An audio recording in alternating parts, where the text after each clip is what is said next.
পাতার মধ্যে প্রসাদ দিয়ে তুলসী দিয়ে তিনি মহাপ্রভুকে নিবেদন করছেন।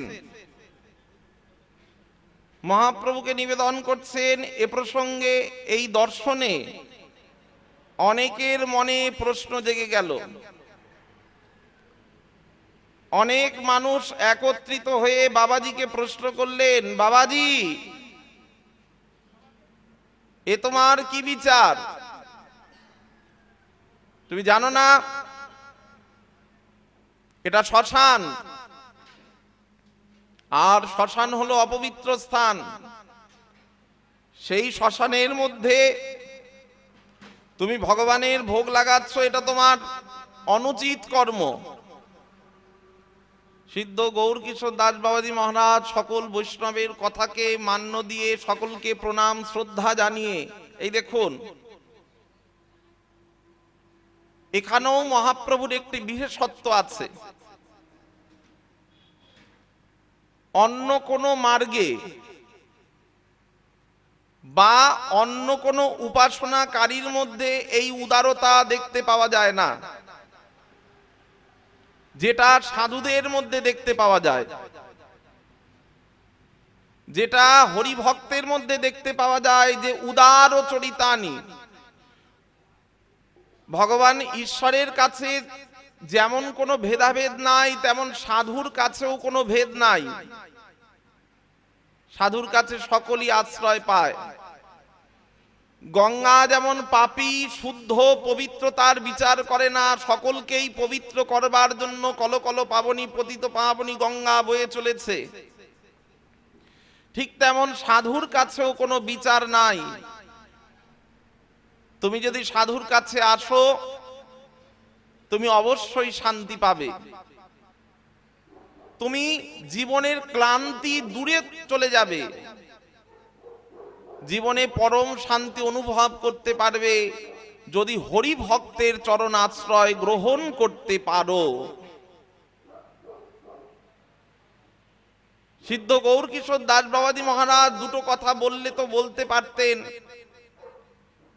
কিন্তু গৌরদাস বাবা কিচ্ছু বলে নাই।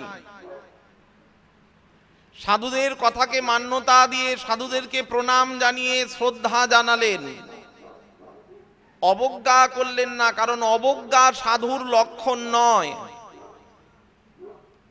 অবজ্ঞা করা কখনো সাধুর চরিত্র নয়,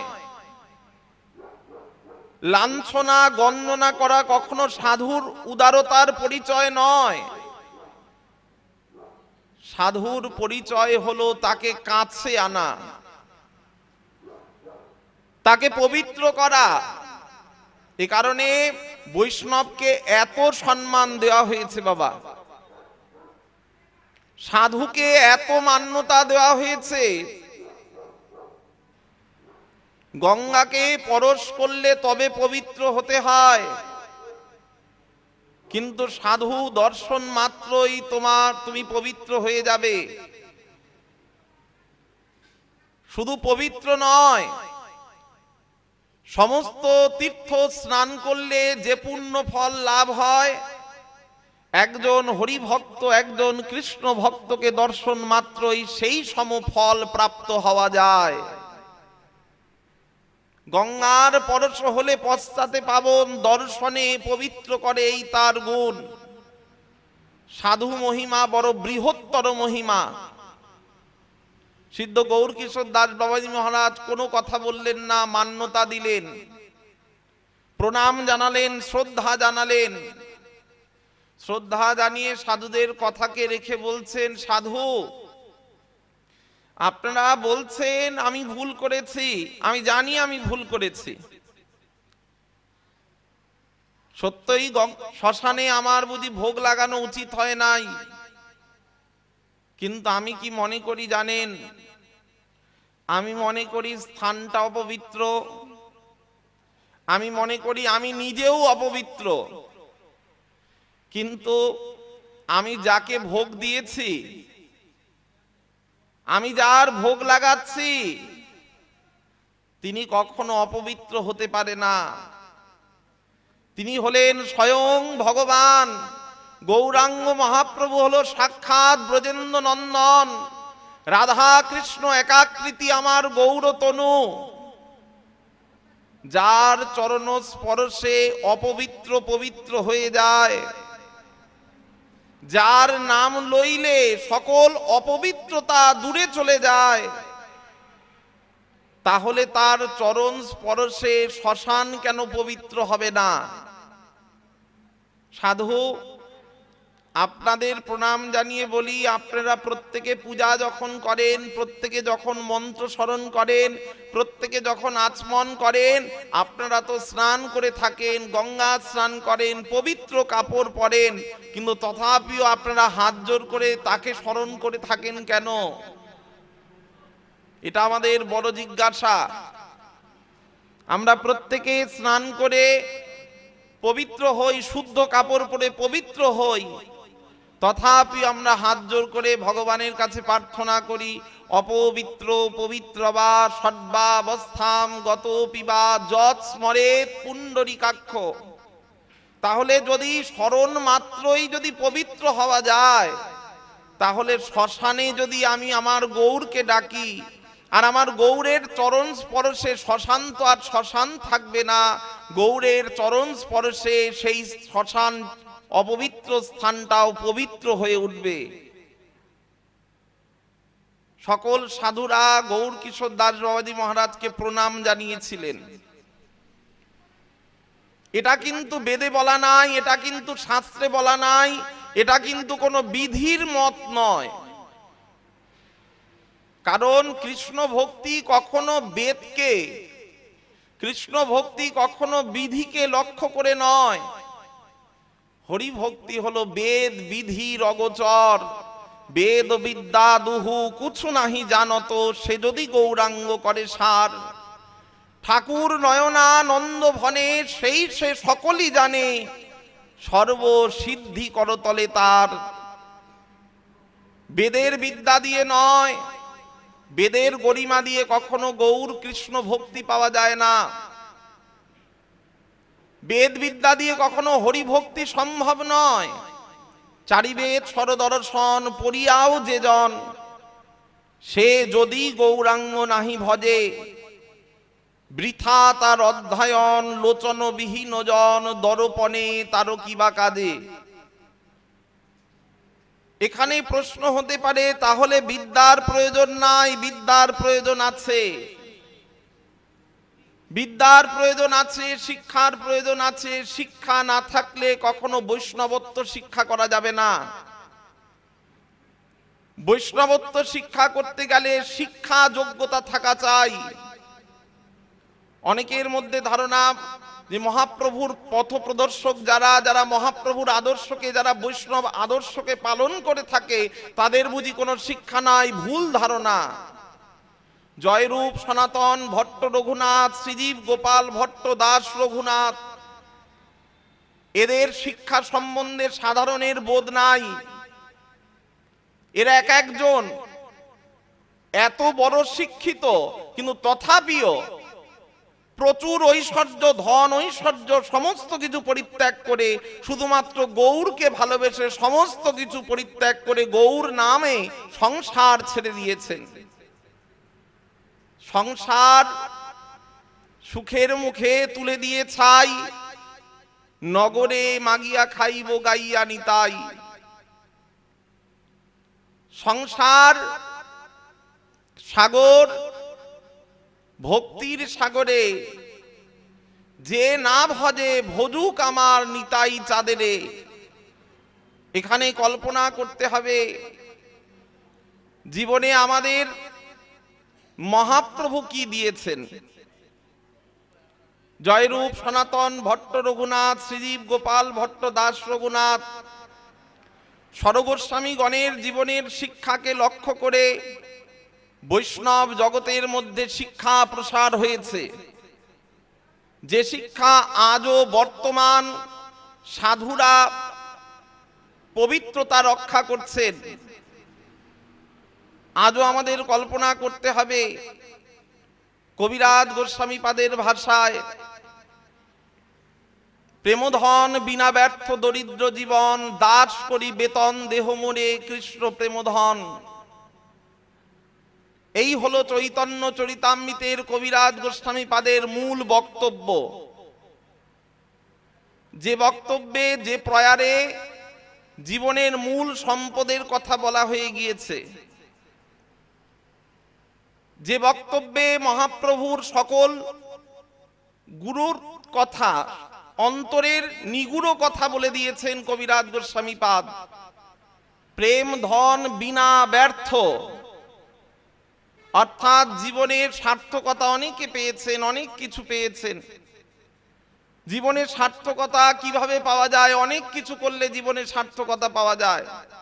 আমাদের বিচারে বড় বাড়ি করলে, দুটো গাড়ি থাকলে, প্রচুর সম্পদ থাকলে তাকে আমরা স্বয়ং সম্পূর্ণ বলে মানি, কিন্তু শাস্ত্রের কাছে সে সম্পূর্ণ নয়।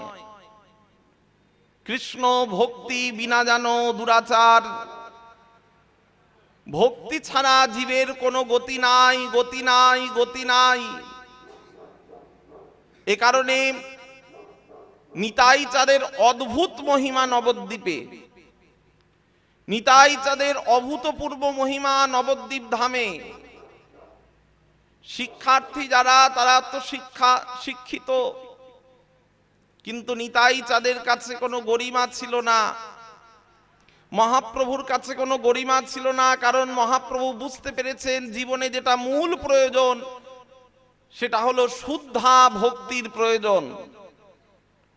এই শুদ্ধ ভক্তি কথা প্রসঙ্গে, শুদ্ধ ভক্তি অনেক ছিল, সত্য ত্রেতা দাপরে শুদ্ধ ভক্তি ছিল, কিন্তু এই শুদ্ধতার মধ্যে বিশুদ্ধতা ছিল না, যেটা মহাপ্রভু পরিষ্কার করে দিয়েছেন, যেটা নিতাই চাঁদ পরিষ্কার করে দিয়েছেন।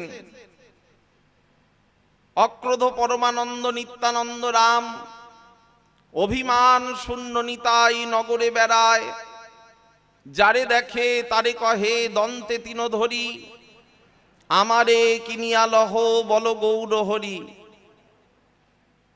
নবদ্বীপের মানুষ, নবদ্বীপের পথে পথে অধম হিংসার,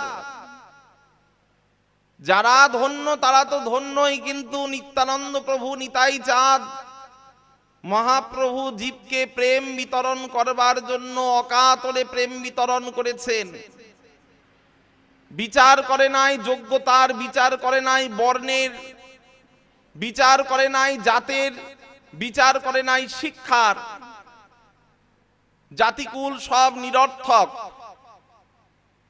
কহে প্রেমানন্দ যে করে গরব, নিতান্ত মূরখ ভাই, কৃষ্ণ ভজনে সবে অধিকারী। এই অধিকারটা মহাপ্রভু দিয়েছেন, যেটা অন্য কোন যুগে কোনো ভগবান দিতে পারে নাই।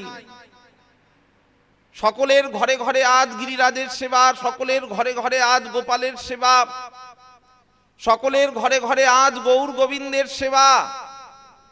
এই সেবাটা কিন্তু বাবা সম্পূর্ণভাবে লুপ্ত, একদম লুপ্ত ছিল। সেটা প্রকাশ করেছেন, সকলকে অধিকার দিয়েছেন চৈতন্য মহাপ্রভু। মহাপ্রভু সকলের প্রতি করুণা বর্ষণ করেছেন, কৃষ্ণ ভজনে সবে অধিকারী। কেমন করে অধিকার প্রাপ্ত হবে? নিতাই চাঁদের করুণায়। হরিনাম হরিবোল হরিবোল হরিবোল মন্ত্র প্রচার করছেন, যারে দেখে তারে কহে দন্তে তিন ধরি, আমারে কিনিয়া লহ বল গৌর হরি। আমি জনমের মতো তোমার চরণের দাস হয়ে যাব, বিনিময়ে তোমাকে উন্নত বস্তু প্রদান করব। এই হলো চৈতন্য মহাপ্রভুর প্রকাশ। মহাপ্রভু কিন্তু সাধারণ নন। আমরা অনেকের মধ্যে, আমাদের মধ্যে অনেক ভ্রান্তিতা, অনেকের মধ্যে অনেক চিন্তা থাকে যে বৈষ্ণব জগৎ মানে শুধুমাত্র খাওয়া, বৈষ্ণব জগৎ মানে শুধুমাত্র ঘুমানো, বৈষ্ণব জগৎ মানে হরিবোল হরিবোল বলে নাচা। এটা পাগলের প্রলাপ, এটা পাগলের প্রলাপ মাত্র। প্রকৃতই সত্য। নবদ্বীপের প্রভুপাদ তিনকড়ি গোস্বামী মহারাজ, নবদ্বীপ মহাপ্রভুর মন্দির।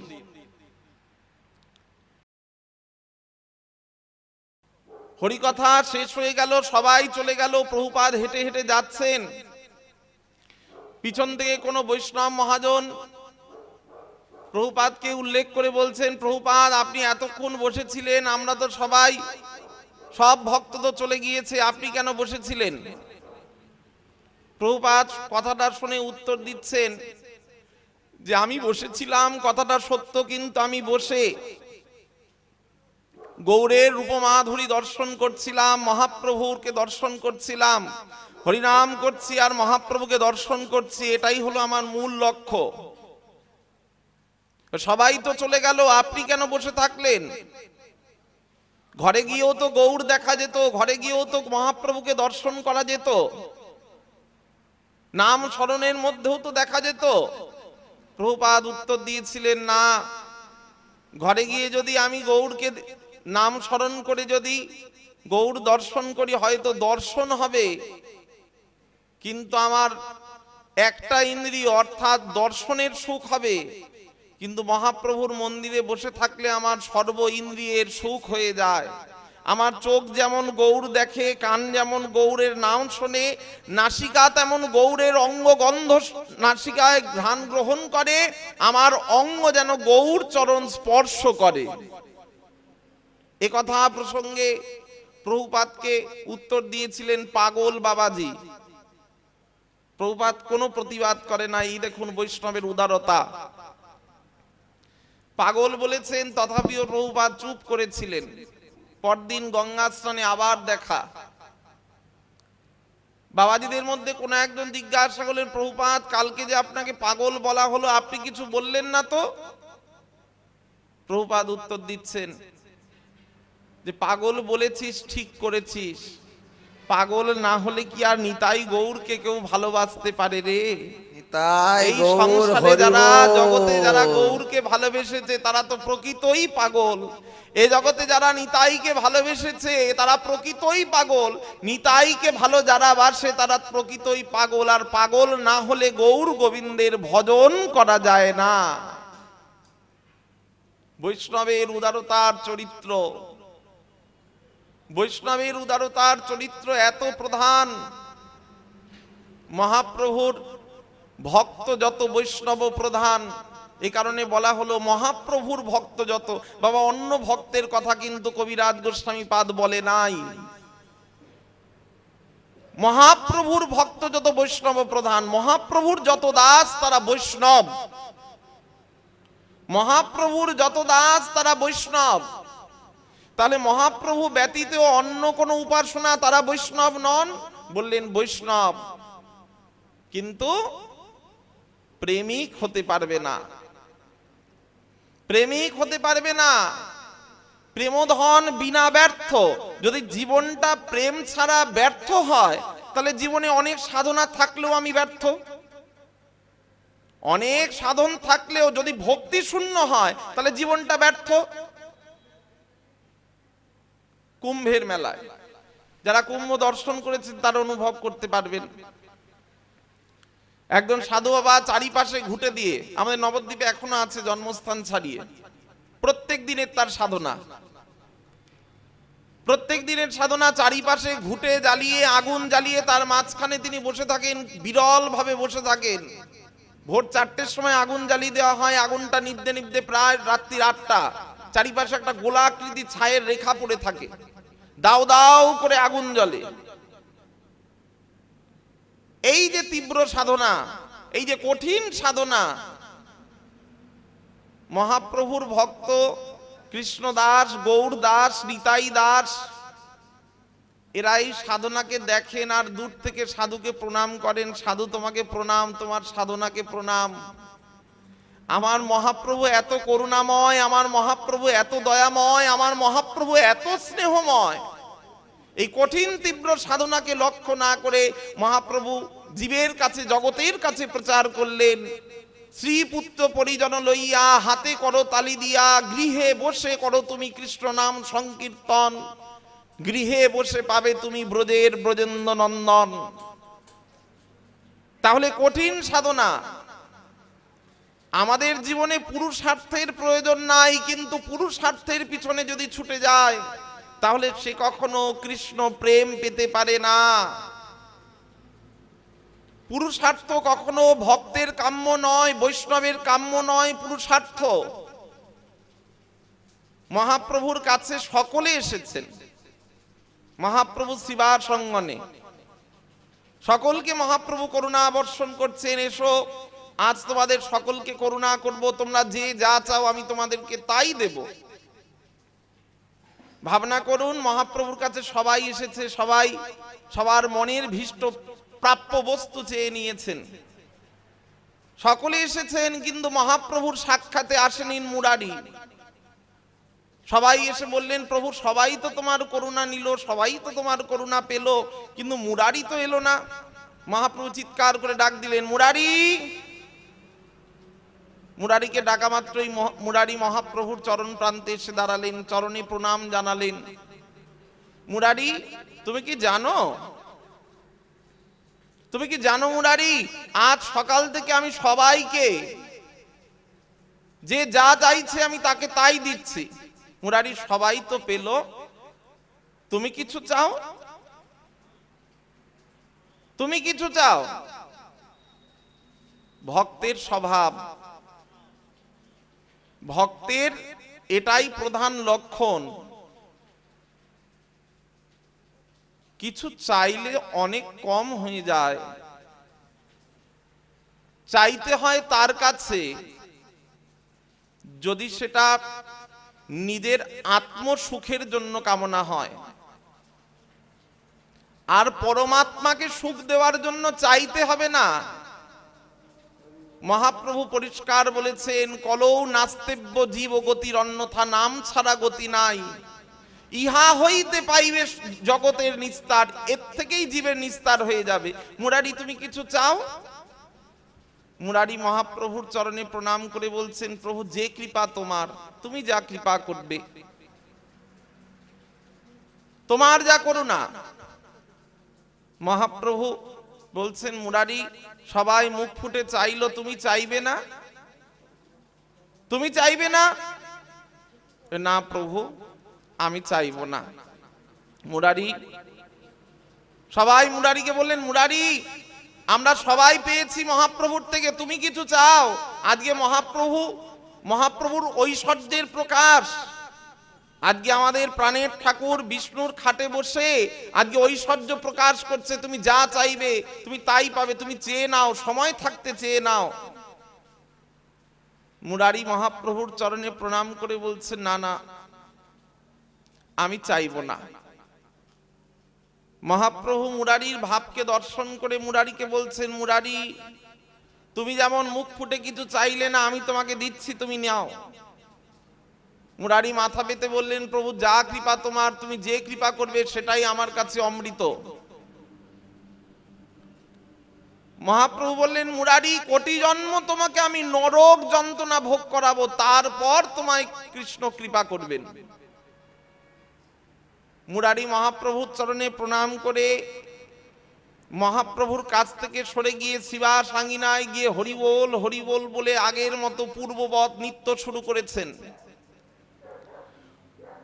মহাপ্রভুর মুখে কথা শুনে সবাই ব্যথিত হলেন, যত ভক্ত মহাপ্রভুর কাছে ছিলেন সবাই ব্যথিত হলেন, দুঃখ পেলেন। কিন্তু মুরারির মধ্যে ব্যথা ছিল না এতটুকু, মুরারির মধ্যে এতটুকু যন্ত্রণা ছিল না, মুরারির মধ্যে এতটুকু কষ্ট ছিল না। সবাই ব্যথিত হয়ে মুরারির ভাব দর্শন করে পুনরায় মহাপ্রভুকে জিজ্ঞাসা করলেন, প্রভু গো, মুরারিকে তুমি এত বড় কথা বললে, কিন্তু মুরারির তো কোনো ভাবের প্রকাশ হচ্ছে না। কারণ মানুষকে যদি দুঃখের কথা বলা হয় মানুষ ভেঙে পড়ে, মানুষকে যদি দণ্ড দেওয়া হয় মানুষ কষ্ট পায়, মানুষকে যদি অভিশাপ দেওয়া হয় তাহলে সে দুঃখ পায়। এক কথায় প্রভু যে কৃপা তুমি মুরারিকে করেছো অভিশাপের সমান। মহাপ্রভু অন্তর্যামী, তিনি মনে মনে ভাবছেন, এ হলো ভক্তের ব্যবধান। সকলকে এক পাত্রে বিচার করা যাবে না। এই কারণে বলা হলো ভক্তির যেমন বিচার আছে, তেমন সাধনারও বিচার আছে, তেমন সাধ্য বস্তুরও বিচার আছে। সকলের এক বস্তু হতে পারে? আজকে কংসের প্রাপ্য বস্তু আর নন্দ মহারাজের প্রাপ্য বস্তু, দুটো বস্তু এক নয়। দুজনাই কৃষ্ণকে পেয়েছেন, কিন্তু দুজনার অনুভূতি এক নয়। মা যশোদা কৃষ্ণকে বুকে রেখে স্তনদুগ্ধ পান করিয়েছেন, মা যশোদার যে প্রকার সুখ, আর পুতনার স্তনদুগ্ধ পান করিয়েছেন। এই দুটো সুখকে একভাবে বিচার করলে হবে না। চরিতামৃতে কবিরাজ গোস্বামীপাদ বলেছেন, তটস্থ হইয়া বিচারিলে আছে তারতম, দুজনার ভাব এক নয় এবং দুজনার প্রাপ্য বস্তুটাও এক নয়। যেমন যেমন ভাবনা তেমন তেমন সাধনা, যেমন যেমন কর্ম করবে তেমন ফল প্রাপ্ত হবে, যেমন ভাবে সাধনা করবে তেমন সাধ্য বস্তু পাবে। মা যশোদা চেয়েছিলেন তাই মা যশোদা সুখ পেয়েছেন, পুতনা চেয়েছিলেন পুতনাও পেয়েছেন, কিন্তু পুতনা কষ্ট পেয়েছেন। তাই দুজনা ভগবানকে পেলেন তো, কিন্তু দুজনার পাওনা এক নয়। সবার কথা রেখে মহাপ্রভু মুরারিকে ডাক দিলেন, মুরারি। মহাপ্রভুর কাছে মুরারি এসে প্রণাম করলেন, বলুন প্রভু। আচ্ছা মুরারি, সবাই তো বলছে আমি নাকি তোমাকে কষ্ট দিয়েছি, সবাই তো বলছে আমি নাকি তোমাকে দুঃখ দিয়েছি। মুরারি, তোমার কি মনে হয় আমি তোমাকে কষ্ট দিয়েছি? মুরারি মহাপ্রভুকে প্রণাম করে বলছেন, প্রভু তুমি যে কৃপা করেছো, আপনার ইচ্ছায় জীব কোটি বাঞ্ছা ধরে, কৃষ্ণের ইচ্ছায় জীবের এক বাঞ্ছা পুরে। আমি যদি তোমাকে ভালোবাসি, আমি যদি তোমাকে শ্রদ্ধা করে থাকি, আমি যদি তোমার কথাকে বিশ্বাস করে থাকি, তাহলে আমার মনে হয় না তুমি আমাকে অভিশাপ দিয়েছো। কারণ ভগবান ঈশ্বর কখনো ভক্তকে দণ্ড দেন না, ঈশ্বর কখনো ভগবানকে অপরাধী করতে পারেন না, অভিশাপ দিতে পারেন না। মুরারি, তবে যে ভক্তরা বলছে, সবাই যে বলছে যে তোমাকে নাকি আমি দণ্ড দিয়েছি, তোমাকে নাকি আমি অভিশাপ দিয়েছি। মুরারি বললেন, না না প্রভু, তুমি যে আমাকে বলেছো কোটি জন্ম পরে তুমি আমাকে কৃপা করবে, আমি তো তোমাকে বিশ্বাস করি, আমি তো তোমার কথাকে বিশ্বাস করি। আমি তো জানতে পেরেছি, মানুষ তো জানতে পারে না কখন তার জীবনে মৃত্যু আসবে, কিন্তু আমি তো এটা তো জানতে পেরেছি যে কোটি জন্ম পরে হলেও আমি কৃষ্ণ কৃপা তো পাবো, গৌর আমাকে কৃপা তো করবেন, আমি তো তোমার কথাকে বিশ্বাস করি। মুরারি, তুমি এতটুকু দুঃখ পাওনি? মুরারি বলছে, না প্রভু, আমি নরকে যাব, আর নরকে গিয়ে আমি নরক যন্ত্রণা ভোগ করব, তার জন্য আমি কষ্ট পাইনি, তবে আমি কষ্ট পেয়েছি। কি কষ্ট? বলে, কষ্ট যে পেয়েছি সেই কষ্টটা তোমাকে বলতেও আমার কষ্ট হচ্ছে। মুরারি, ভয় পেও না, আমাকে বলো তুমি কি কষ্ট পেয়েছো, ভক্তরা শুনুক, ভক্তরা জানুক। কারণ ভক্তরা মনে মনে ভাবছেন আমি বুঝি তোমাকে অভিশাপ দিয়ে ফেলেছি, আমি বুঝি তোমাকে কষ্ট দিয়ে ফেলেছি। মুরারি সকল ভক্তকে প্রণাম করে বলছে, না না, আপনারা আমার মহাপ্রভুকে ভুল ভাববেন না, আপনারা আমার গৌরকে কখনো ব্যথা দেবেন না। আমার মহাপ্রভু আমাকে ব্যথা দেয়নি, আমার মহাপ্রভু আমাকে কষ্ট দেয়নি, আমার মহাপ্রভু আমাকে অনেক করুণা করেছে, আমার ভগবান আমাকে অনেক কৃপা করেছে। কোটি জন্ম পরে আমাকে গৌর কৃপা করবে, আমি এটা তো জানতে পেরেছি। তবে মুরারি, তুমি বললে কেন? তুমি বললে কেন তুমি একটা কথায় কষ্ট পেয়েছো? বলে, হ্যাঁ আমি একটা কথা কষ্ট পেয়েছি, কিন্তু সেই কথাটা বড় গোপন কথা। কি কথা জানো? সবাই মিলে মুরারিকে ধরলে, না মুরারি, তোমাকে বলতেই হবে, তোমাকে বলতেই হবে তুমি কেন কষ্ট পাচ্ছ। মহাপ্রভু নরকে পাঠাবে তার জন্য তোমার দুঃখ নয়, কিন্তু তার ভিতরেও তোমার দুঃখ আছে। এই ভিতরের দুঃখটা কি? মুরারি নয়ন জলে কেঁদে কেঁদে মহাপ্রভুর চরণে পড়ে বলছে, ওগো প্রভু, আমি এটা শুনতে পেয়েছি কোটি জন্ম পরে তুমি আমাকে কৃপা করবে, এটাতে যেমন আমার আনন্দ হচ্ছে যে কোটি জন্ম পরে আমি গৌর দর্শন করতে পারবো, কিন্তু আমার এটা ভেবে কষ্ট হচ্ছে যে আমার জন্য মহাপ্রভুকে একবার নরক দর্শন করতে যেতে হবে। আমার জন্য কিনা তোমাকে নরকে যেতে হবে। এই কথা শুনে, এই কথাটা ভেবেও আমার ভয় হচ্ছে। কারণ ভগবান তিনি বৈকুণ্ঠাধীশপতি, ভগবান হলেন বৃন্দাবন গোলক বৃন্দাবনপতি, ভগবানের স্থান হলো পদ্মের ওপরে, নরক কাটা যন্ত্রণার মধ্যে তো ভগবানকে বসানো যাবে না। কিন্তু প্রভু আমার কারণে আমাকে উদ্ধার করবার জন্য, আমার মতো পতিতকে কৃপা করবার জন্য স্বয়ং ভগবান, তাকেও একবার নরকে যেতে হবে, এইটা ভেবে আমার মন দুঃখে ফেটে যাচ্ছে। মহাপ্রভু শোনা মাত্রই মুরারিকে বুকে জড়িয়ে ধরলেন। মুরারি, আমি তোমাকে বলেছি কোটি জন্ম পরে তোমাকে আমি কৃপা করব, কিন্তু এটা তো ভেবে দেখি নাই যে তোমাকে যদি কৃপা করতে হয় তাহলে আমি স্বয়ং ভগবান, আমাকেও একবার নরক দর্শন করতে যেতে হবে। মহাপ্রভু মুরারিকে বুকের মধ্যে জড়িয়ে ধরলেন, মুখের মধ্যে জড়িয়ে ধরলেন। কারণ মুরারি, তোমার যে ভক্তি, তোমার যে ভাব, এর মধ্যে তারতম্যতা আছে। কর্মী আদি যোগী জ্ঞানীর নহে কৃষ্ণ বশ, একমাত্র কৃষ্ণ হেতু ভক্তিতে ভগবান হয় বশ। জানো মুরারি, কর্মীর কাছে আমি বশীভূত হই না, আমি যোগীর কাছে বশীভূত হই না, আমি জ্ঞানীর কাছে বশীভূত হই না, আমি বৈষ্ণবের কাছে বশীভূত হয়ে যাই। কারণ বৈষ্ণব যে আমাকে সেবা করে থাকেন, বৈষ্ণব যে আমাকে সেবা করে, আমা হইতে আমার সেবক অনেক অনেক বড়। কবিরাজ গোস্বামীপাদ চরিতামৃতে বললেন, মহাপ্রভুর ভক্ত যত বৈষ্ণব প্রধান। বৈষ্ণবকে প্রধান বলা হলো কেন? প্রধান, বৈষ্ণব ধ্যান করে না, বৈষ্ণব বৈষ্ণব প্রাণায়াম করে, বৈষ্ণব অনেক মন্ত্র উচ্চারণ করে, অনেক বেদ জানে, অনেক বিদ্যা জানে না, কিচ্ছু জানে না। প্রভুপাদ বিজয় কৃষ্ণ গোস্বামী, প্রভুপাদ বিজয় কৃষ্ণ গোস্বামী বৃন্দাবনে রাধাকুণ্ড স্নান করছেন, অষ্টমী স্নান, অষ্টমী স্নান করছেন। পাশে অনেক সাধুরা স্নান করছেন, প্রচুর সাধুরা স্নান করছেন। প্রত্যেকে রাধাকুণ্ডে স্নান করে গন্ডুস করে জল নিয়ে রাধারানীর কাছে অনেক স্তুতি প্রার্থনা করছেন, অনেক স্তুতি প্রার্থনা করছেন। কেউ রাধারানীর অষ্টক পাঠ করছেন, কেউ রাধারানীর স্তব পাঠ করছেন, কেউ রাধারানীর রূপমহিমা পাঠ করছেন, কেউ বৃন্দাবন শ্যামকুণ্ড রাধাকুণ্ডের মহিমা কীর্তন করছেন। আর প্রভুপাদ বিজয় কৃষ্ণ গোস্বামীপাদ গন্ডুসে করে জল নিয়ে রাধারানীকে বলছেন, হে রাধে, হে করুণাময়ী, হে কৃপাময়ী, যেন জনমে জনমে তোমার চরণের দাসী হতে পারি। হে রাধে, হে দয়াময়ী, হে প্রেমময়ী, হে করুণাময়ী, যেন জনমে জনমে তোমার চরণের দাসী হই, তোমার চরণের দাসী হই, তোমার চরণের দাসী হই। জল দিচ্ছেন বাবা, জল দিচ্ছেন, রাধারানীর কাছে প্রার্থনা করছেন, আমি যেন তোমার চরণের দাসী হই। পাশে অনেক পণ্ডিতরা ছিলেন, পাশে অনেক সাধুরা ছিলেন।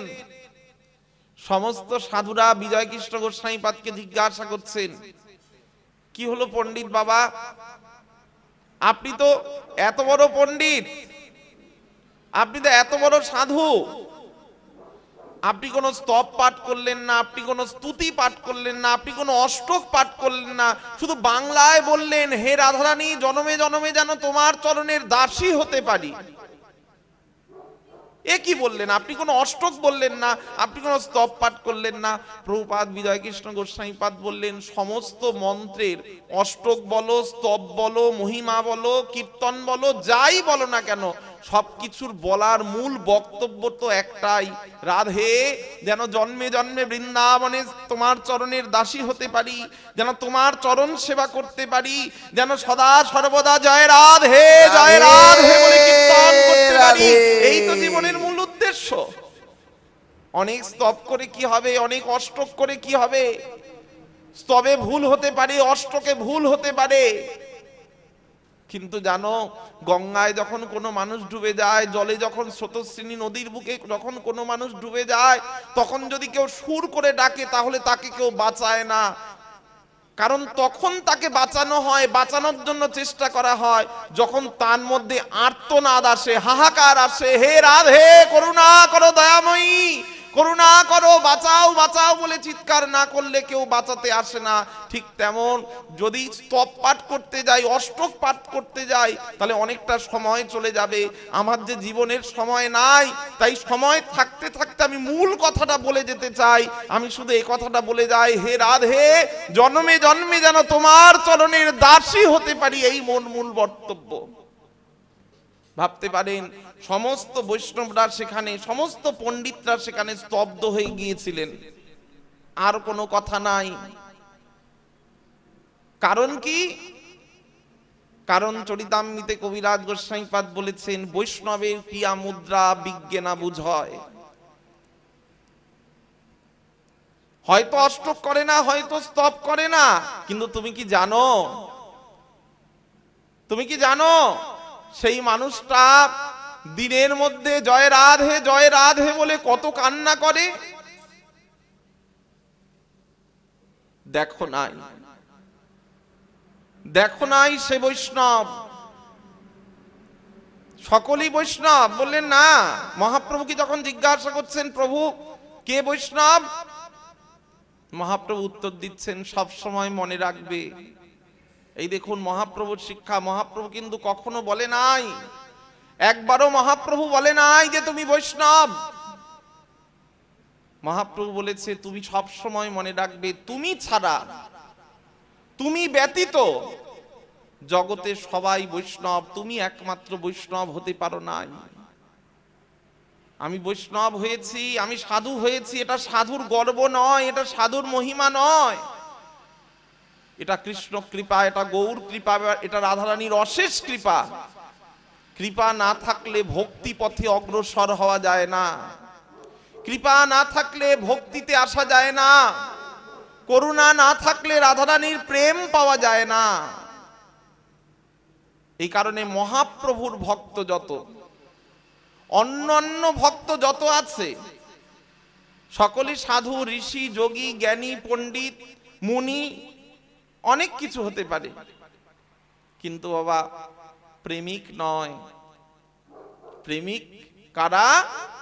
প্রভুপাদ তিনকড়ি গোস্বামীপাদের ভাষায় যারা সদাই নিতাই নিতাই বলে ডাকে, গৌর গৌর বলে ডাকে, ভাইরে তারা জগতে পাগল, তারা জগতে পাগল। এ জগতে যারা পাগল হতে পেরেছে, এ জগতে যারা রাধারানীর নামে পাগল হতে পেরেছে, তারা হলো প্রকৃত প্রেমিক।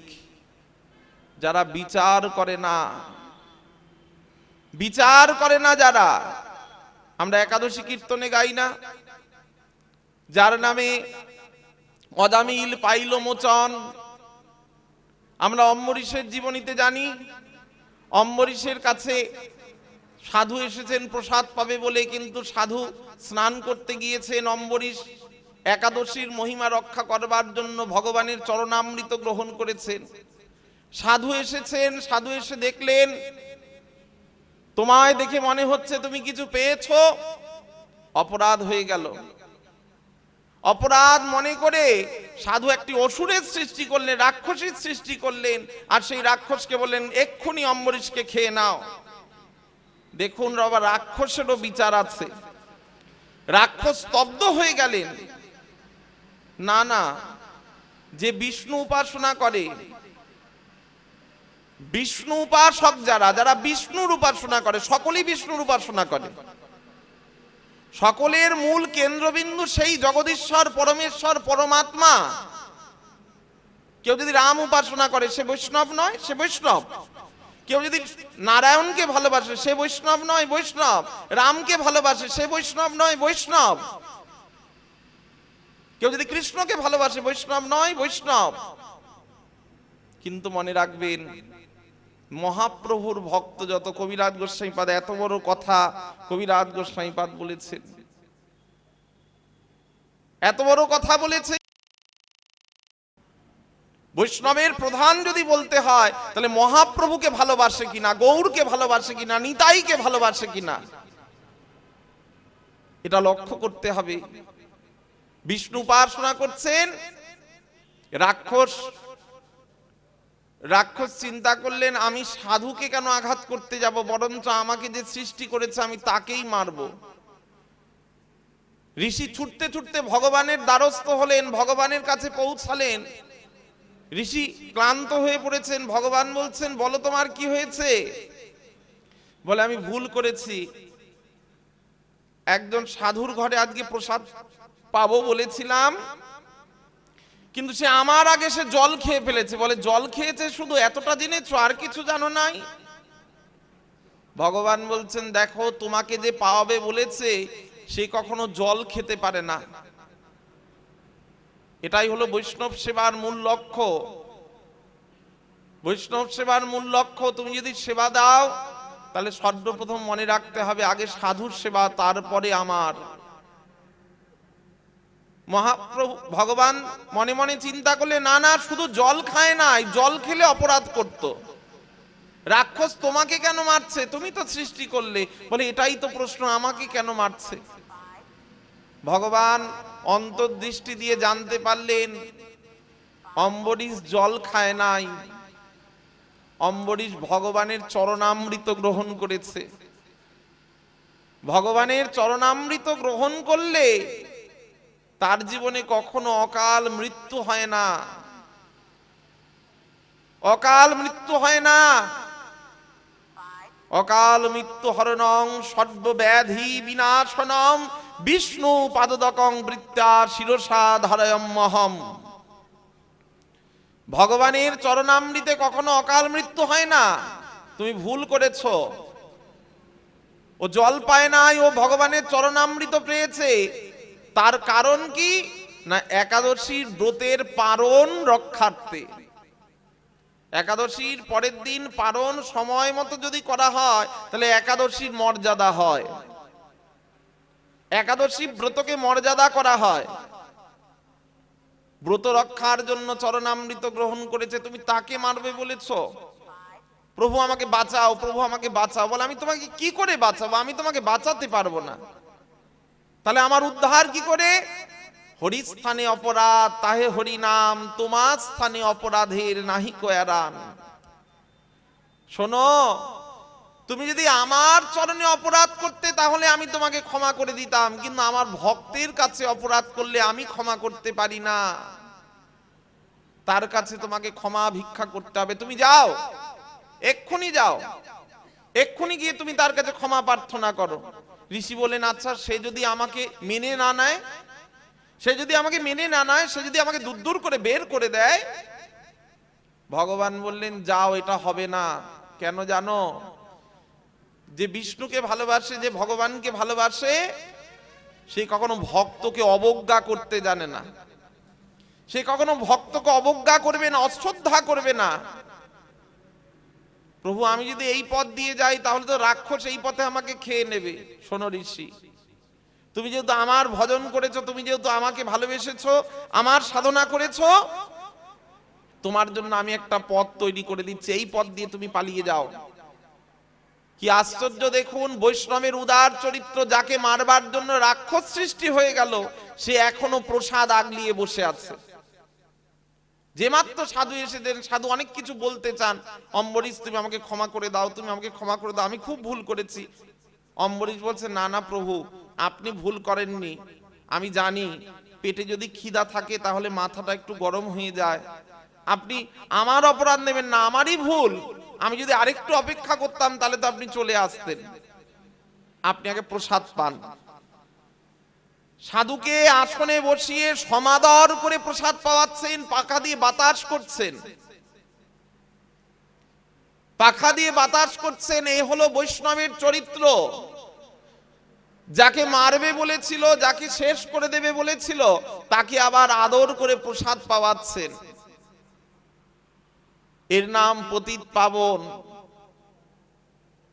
এর নাম করুণার ঠাকুর। মহাপ্রভুর ভক্তের মধ্যেই উদারতা দেখা যায়। যে উদারতা অন্য কোনো ভক্তের মধ্যে পাওয়া যাবে না। হনুমানকে জিজ্ঞাসা করা হলো, হনুমান, কৃষ্ণ এসেছে বৃন্দাবনে, চলো চলো বৃন্দাবনে কৃষ্ণ দর্শন করবে, ভগবান এসেছেন বৃন্দাবনে, চলো দর্শন করবে। হনুমান হাত জোর করে বললেন, না আমি যেতে পারবো না। কেন যেতে পারবে না? কেন কেন যাবে না?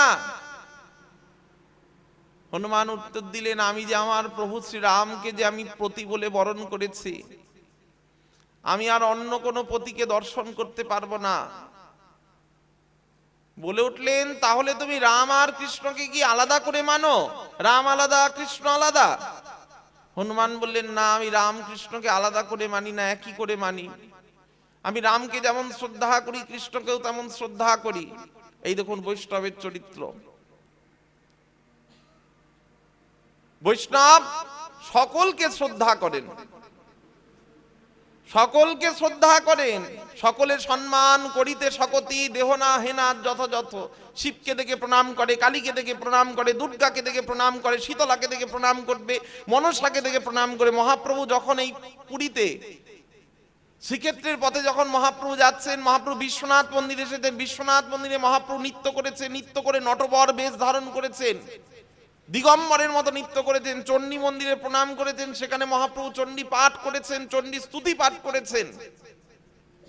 পুরীতে যাওয়ার পথে যত যত দেবদেবী মন্দির, সকল মন্দিরে মহাপ্রভু প্রণাম করেছেন। আর বৈষ্ণব জগৎকে শিক্ষা দিয়েছেন যে কাউকে অবজ্ঞা করা এটা বৈষ্ণবের লক্ষণ নয়। কাউকে অবজ্ঞা করা, নিজের ভাবটাকে শ্রেষ্ঠ করবার জন্য, নিজের ভক্তিটাকে শ্রেষ্ঠ করবার জন্য অন্যের ভক্তিকে অবজ্ঞা, এটা কখনো ভক্তের লক্ষণ নয়। সকলের সম্মান করিতে সকতি দেহ না হেনার যথ। যেন সকলকে সম্মান করতে পারি, যেন সকলকে শ্রদ্ধা করতে পারি। মহাপ্রভু কিন্তু সবই নয়, সকলের আপামর জনতা, জাতি ধর্ম নির্বিশেষে সকলের অধিকার আছে। কৃষ্ণ ভজনে সবে অধিকারী।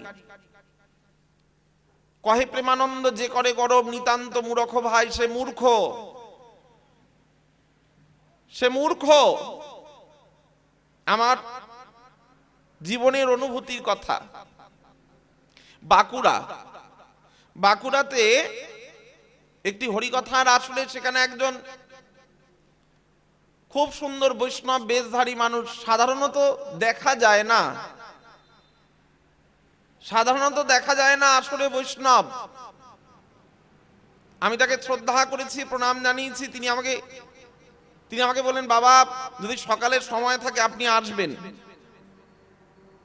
আমরা বেশ, কি নাম আপনার? বলল বকুল সাধু। বলবেন এই পথ দিয়ে সোজা চলে যাবেন, বকুল সাধু বলবেন, দেখবেন আমার বাড়ি দেখিয়ে দেবে। আমার সঙ্গে একজন ভক্ত ছিলেন, তাকে সঙ্গে নিয়ে গিয়েছি। বাবা, মহাপ্রভু কিভাবে প্রেম প্রচার করেছেন এবং মহাপ্রভু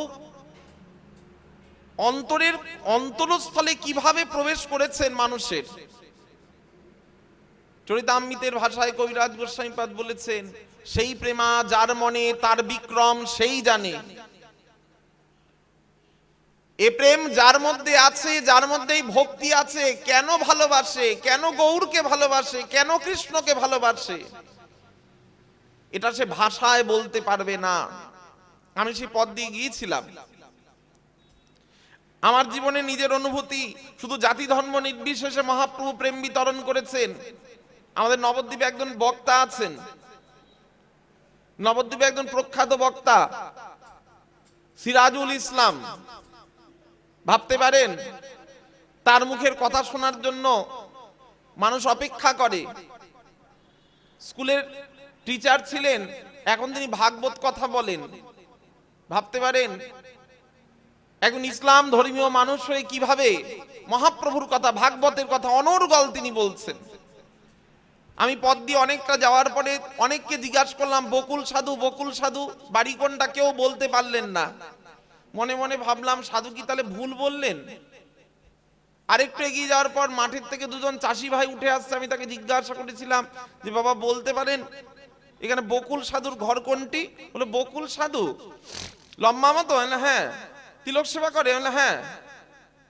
বলো ও বকুল সাধু নয়, বিক্রম শেখ, এই তো সামনের বাড়িটা। জয় নিতাই জয় গৌর বলে যে মাত্র প্রতিধ্বনি করেছি সঙ্গে সঙ্গে ঘর থেকে বেরিয়ে এসেছেন বাবা, দিগম্বর চেহারা, ললাটে তিলক, সর্বাঙ্গে তিলক, পাদ্দর্ঘ দিয়ে আমাকে ঘরে নিয়ে গেলেন। ঘরে নিয়ে যাওয়া মাত্রই দেখলাম সেখানে রাধা মাধবের যুগল বিগ্রহ, দুপাশে নিতাই গৌরের বিগ্রহ। অদ্ভুত, অবাক লাগলো আমার।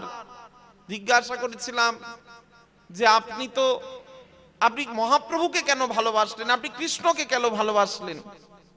অনেক তো মানুষ আছে, সবাই তো বাসে না।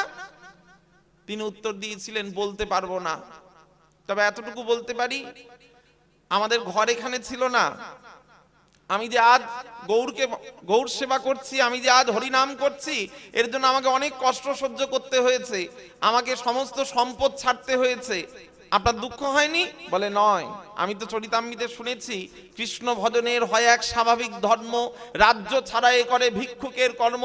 আমি মনে মনে ভেবেছি, আমি ধ্রুবের কথা শুনেছি, ধ্রুবের কথা শুনে আমার মনে হয়েছে ধ্রুব যদি মনে করত যে আমি বাবার সম্পদ পেতে চাই, আমি বাবার সম্পত্তি পেতে চাই, তাহলে ধ্রুবের কোনোদিন কৃষ্ণ প্রাপ্তি হতো না। ধ্রুব মনে মনে ভেবেছে আমি বাবার সম্পদ পেতে চাই না, আমি মাধবের করুণা পেতে চাই, তাই ধ্রুব ঘর ছেড়ে বাহির হয়ে গিয়েছে। আপনি ভালোবাসলেন কি করে? আমি সব ছেড়েছি, তার একটাই কারণ, আমার বাড়ির পাশে একটি কুমোর বাড়ি ছিল, আর সেই কুমোর বাড়িতে শিশুকাল থেকে দেখছি সেখানে কৃষ্ণ মূর্তি তৈরি হতো। কৃষ্ণ মূর্তি তৈরি হতো, ওই কৃষ্ণ মূর্তি দেখতে দেখতে, ওই ভগবানের মূর্তি দেখতে দেখতে আমি না জানি আমার অজান্তেই কখন যেন আমার তার সাথে প্রেম হয়ে গিয়েছিল। আমি তাকে কখনো প্রেম করে ফেলেছিলাম। জানি না কি আছে বধূ, তোমার নামেতে মধু বশ করে রেখেছো আমায়। পূর্ব জন্মের যদি সুকৃতি থাকে তাহলে কৃষ্ণ ভক্তি সহজেই পাওয়া যায়, কিন্তু কৃষ্ণ ভক্তি পূর্ব জন্মের যদি সুকৃতি প্রারব্ধ খণ্ডন না হয় তাহলে হরি ভজনে প্রবৃত্ত হওয়া যায় না। আমি তাকে জিজ্ঞাসা করি, আপনি যে গ্রন্থটা দেখছেন কি গ্রন্থ? উনি উত্তর দিয়েছিলেন প্রেম ভক্তি চন্দ্রিকা। অবাক হয়ে গিয়েছিলাম যে এই হলো মহাপ্রভুর বিশেষ করুণা। সেই প্রেমা যার মনে তার বিক্রম সেই জানে, আঞ্জনা বুঝতে পারবে না। তিনি আঞ্জন, তিনি বুঝতে পারবেন না। বিষ্ণু উপাসক যারা, হনুমানজি যখন বললেন যে আমি রামকৃষ্ণকে আলাদা করে মানি না, একই মানি, তাহলে এক যদি মানো দেখতে বাধা কোথায়? এক যদি মানো দেখতে বাধা কোথায়? দেখতে তো পারো। কোনদিন কৃষ্ণ দেখবে না? বলে দেখবো। বলে সেদিন দেখবো যেদিন আমাকে, আমার শ্রীহরি আমাকে স্মরণ করবেন, আমাকে যেদিন ডাকবেন, আমি সেদিন নিশ্চয়ই যাব। আরে বোকা, সেদিন যখন যাবে, গেলে তো তুমি কৃষ্ণই দেখতে পাবে। হনুমান উত্তর দিয়েছিলেন, না না, আমি সেদিন যখন যাব কৃষ্ণ দেখতে পাবো না। আমার মনের ভাব জেনে, আমার মনের আধার জেনে আমার ভগবান সেদিন নীলবর্ণ নয়, সেদিন আমার ভগবান রাম হই আমাকে সাক্ষাৎ দর্শন দেবেন। অভূতপূর্ব বিষ্ণু উপাসক অন্যান্য উপাসককে শ্রদ্ধা করবেন। কোন বৈষ্ণব? নাম কবিরাজ গোস্বামীপাদ বলছেন মহাপ্রভুর ভক্ত যত বৈষ্ণব প্রধান,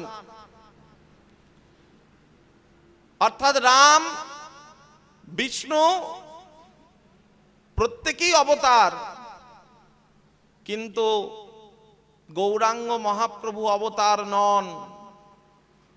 গৌরাঙ্গ মহাপ্রভু অবতার নন।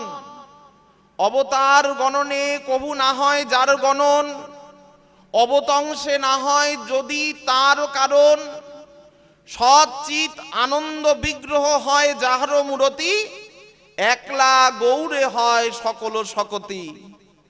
কবিরাজ গোস্বামীপাদ বলে দিলেন গৌর অবতারও নয়, গৌর অবতংশ নয়, আবার গৌর কলাও নয়, গৌর হলো সম্পূর্ণ সাক্ষাৎ যিনি বিষ্ণু উপাসনা করেন তিনি বৈষ্ণব, কিন্তু মহাপ্রভুর ভক্ত তারা প্রেমিক, তারা ভক্তিমান। ভক্ত এবং ভক্তিমান এই দুটোর মধ্যে পার্থক্য করেছেন কবিরাজ গোস্বামীপাদ। ব্যবধান রেখেছেন। ভক্তির মধ্যে যেমন ব্যবধান আছে, ক্রমে ক্রমে পায় লোক ভবসিন্ধুকুল, ভক্তির ক্রম আছে, ভক্তির মধ্যে মর্যাদা আছে। এক লাফে ওঠা যাবে না, স্তর একটা একটা করে স্তর, একটা একটা করে সিঁড়ি, তারপর পৌঁছতে পারবে সেই স্থানে। করুণা আছে, কিন্তু করুণার বিচার রয়েছে। কৃষ্ণ করুণা হয় জীবের একান্ত মূল উদ্দেশ্য, যে উদ্দেশ্য লাগি গৌর সাক্ষাৎ অবতংশ নয় অবতরী। যিনি তারণ করতে পারেন তিনি হলেন তারণ, যার মধ্যে তারণ শক্তি আছে। এখানে সিদ্ধান্ত করছেন যে নৌকার পাশে যদি দাঁড়িয়ে কেউ নৌকাকে প্রশ্ন করে থাকে যে নৌকা তুমি আমাকে পার করছো না কেন, নৌকা তখন উত্তর দেয় তুমি আমাকে আশ্রয় করছো না কেন, আমার কি দোষ, তুমি আমাকে আশ্রয় করো। নৌকাতে যে আশ্রয় করে সে পার হয়ে যায়। তাহলে আশ্রয়টা হলো জীবের মূল কারণ। আমাকে আশ্রয় নিতে হবে। আশ্রয় করিয়া ভজে তারে কৃষ্ণ নাহি ত্যাজে, আর সব মরে অকারণ। আগুনের থেকে দূরে সরে থাকলে, আগুনকে যদি প্রশ্ন করা হয় আগুন তুমি আমাকে তাপ দিচ্ছ না কেন, আগুন উত্তর দেয় আমার কি দোষ, তুমি আমার কাছে আসছো না কেন, আমার কাছে এসো তাপ অনুভব করতে পারবে। ঠিক তেমন মহাপ্রভুকে ভালো না বাসলে, রাধা গোবিন্দকে ভালো না বাসতে পারলে ভক্তির ব্যবধান রয়ে গেল বাবা। গৌরাঙ্গ না হইতো তবে কি হইতো কেমনে ধরিতাম দে, যদি গৌরকে উপাসনা করা না হয়। বলে আমি তো বিষ্ণুকে ভালোবাসি, হ্যাঁ বিষ্ণুকে ভালোবাসো ভালো কথা, কিন্তু উদারতা নয়, উদারতা নাই। উদারতা আছে বৈষ্ণবের মধ্যে, উদারতা আছে সাধুর মধ্যে। সাধু আস্বাদন করেন আর নিজের অনুভূতির কথাগুলো ভক্তের কাছে প্রচার করেন। তাহলে ভক্ত আর ভক্তিমান দুই বস্তু। আবার এক হলো শাস্ত্র আর এক হলো সাধু শাস্ত্র বাক্য। শাস্ত্রে যেমন বলা আছে, শাস্ত্র মতে যদি তুমি আচরণ করো তাহলেও শুদ্ধ ভক্তি সম্ভব নয়, তাহলেও শুদ্ধ ভক্তি আসতে পারবে না। কিরকম? চরিতামৃতে কবিরাজ গোস্বামীপাদ বলছেন, ঐশ্বর্য জ্ঞানেতে আমারে ভজয়, চতুর্বিদ মুক্তি পাইয়া বৈকুণ্ঠেতে যায়। ঐশ্বর্য সকল জগতে মোরে করে বিধি ভক্তি, বিধি ভক্তি নাহি পারে কভু কৃষ্ণ প্রেম দিতে। কল্পনা করুন, আমি শাস্ত্র মতেও ভগবত সেবা করছি, কিন্তু তথাপিও বলছেন শাস্ত্রে বলা হচ্ছে ভগবানকে, বিষ্ণুকে ভগবান জ্ঞান করে, ঈশ্বর জ্ঞান করে সেবা করতে হবে। ভালোবাসবে নিজের ছেলের মতো, কিন্তু ভয় রাখবে সিংহের মতো। ভালোবাসবে নিজের ছেলের মতো, কিন্তু ভয় রাখবে সিংহের মতো, তাকে সিংহের মতো ভয় করতে হবে। কবিরাজ গোস্বামীপাদ বললেন এই প্রেমে কখনো ভগবানকে সুখ দেওয়া যাবে না, এই প্রেমে কখনো ভগবানকে সুখ দেওয়া যাবে না। সকল জগতে মনে করে বিধি ভক্তি, এটা বিধির কথা, কিন্তু প্রেমের অন্য কথা। কোন একজন মা তার গোপালকে নিয়ে সব জায়গায় ঘুরে বেড়ায়, ভালো কথা। কোন একজন মা তার গোপালকে নিয়ে সব জায়গায় ঘুরে বেড়ায়, ভালো কথা, কিন্তু এখনো পর্যন্ত তিনি সদাচার হতে পারে নাই। তিনি বিয়ে বাড়িতে গিয়েছেন, গোপালকে নিয়ে গিয়েছেন। সাধারণ মানুষ যারা তারা প্রশ্ন করেছেন যে আপনি বিয়ে বাড়িতে এসেছেন, গোপালকে নিয়ে এসেছেন, এ কেমন কথা?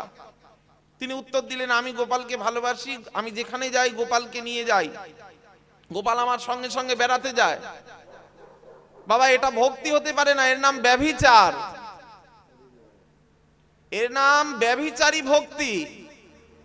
কারণ তোমার ভক্তিটা সেখানে দাঁড়াবে, তুমি তোমার গোপালকে সেই স্থানে নিয়ে যেতে পারো যেখানে তোমার গোপালের মর্যাদা থাকে। যেখানে মর্যাদা নাই সেখানে তুমি নিয়ে যেতে পারো না, এটা ব্যভিচার।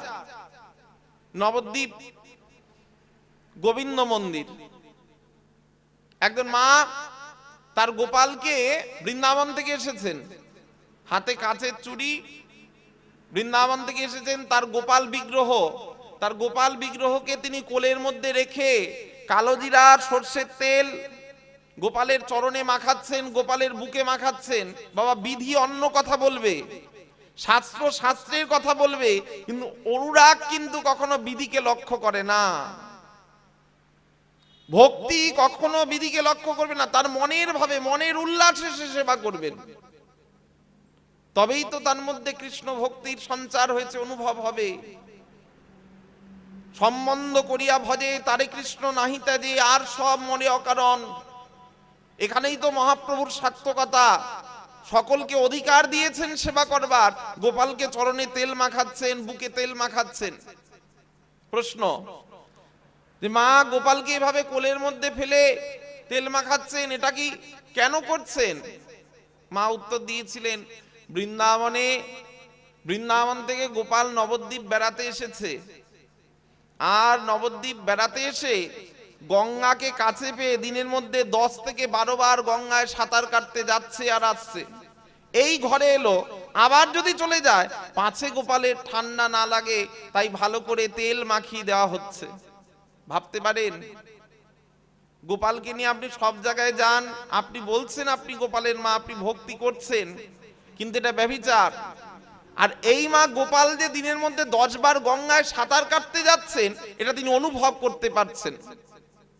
ভাবটাকে লক্ষ্য করতে হবে, আমাদের ভক্তিটাকে লক্ষ্য করতে হবে। আমরা তো দেখি গোপাল বসে আছেন, আমরা তো দেখি ভগবান বসে আছেন, কিন্তু তিনি অনুভব করতে পারছেন।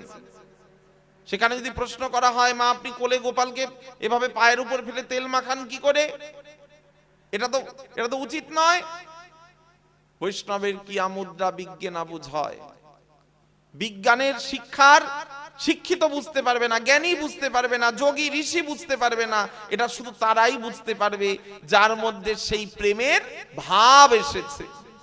সেই প্রেমা যার মনে তার বিক্রম সেই জানে, তার বিক্রম একমাত্র সেই জানতে পারে, আনজনে বুঝতে পারে না, আনজন বুঝতে পারবে না, কল্পনাও করতে পারবে না। তার বিক্রম সেই জানে, আনজনের পক্ষে জানা যা সম্ভব নয়। সকল জগতে মনে করে বিধি ভক্তি নাহি পারে কবু কৃষ্ণ প্রেম দিতে। অর্থাৎ মহাপ্রভুর যে পঞ্চম পুরুষার্থ, মহাপ্রভুর যে পঞ্চম পুরুষার্থ উন্নত উজ্জ্বল রসম, ধর্ম অর্থ কাম মোক্ষ সব যুগেই ছিল। সত্য ত্রেতা দাপর কলি 4 যুগেই ধর্ম অর্থ কাম মোক্ষ পুরুষার্থ ছিল, কিন্তু কলির পুরুষার্থ চতুর্বর্গ নয়। চতুর্বর্গ আগেও ছিল, আজও আছে, কিন্তু যদি কেউ চতুর্বর্গে উপাসনা করে, বললেন ভুল হয়ে যাবে। প্রেমধন বিনা ব্যর্থ দরিদ্র জীবন, মহাপ্রভুর উদ্দেশ্য তো পঞ্চম পুরুষার্থ। জীবের সাধ্য বস্তু তো পঞ্চম পুরুষার্থ, তাহলে সাধন ব্যতীত তো পঞ্চম পুরুষার্থ সম্ভব নয়। সাধন ছাড়া তো পুরুষার্থ পাওয়া সম্ভব নয়। বিনা সাধনে তো পঞ্চম পুরুষার্থ পাওয়া যাবে না। তাহলে এই সাধনটা করতে গেলে এই চতুর্বর্গের উপাসনা করে কখনো কৃষ্ণ ভক্তি সম্ভব নয়। সকল জগতে মনে করে বিধি ভক্তি নাহি পারে কবু কৃষ্ণ প্রেম দিতে। বিধি ভক্তি কখনো কৃষ্ণ প্রেম অর্থাৎ অনুরাগের যে ভজন সেই ভক্তি দিতে পারবে না।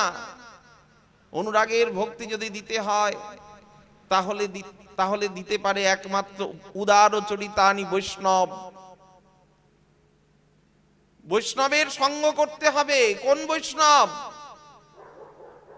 না, তোমাকে প্রেমিক সাধুর সঙ্গ করতে হবে, যারা ভগবানকে ঈশ্বর বলে নয়, যারা ভগবানকে ভগবান বলে নয়, যারা ভগবানকে বিভু শক্তি ঐশ্বর্য জ্ঞানে নয়, যারা নিজের করে আপন করে স্নেহ করে যারা ভালোবাসেন।